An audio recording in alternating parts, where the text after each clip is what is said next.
Hey ManyChatters, my name is Joyce and I'm a product marketer here at ManyChat. In this quick tutorial, I'll be showing you how to connect the SMS channel to your account.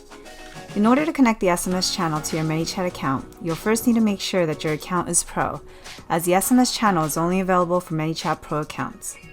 Make sure you log into your ManyChat account and select the account you want to connect the SMS channel on. In the Home section here, you'll see a Bot Overview tab up top. If you click here, you can see all 3 channels that you have available to you. Go to SMS, click Connect, and you'll click through to select the country that you want to set SMS up for. We'll select the US for this demo and continue to confirm that you want to connect this channel to your account.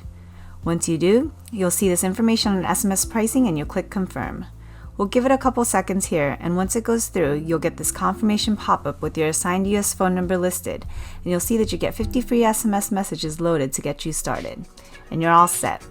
You'll see here that now your SMS channel is connected.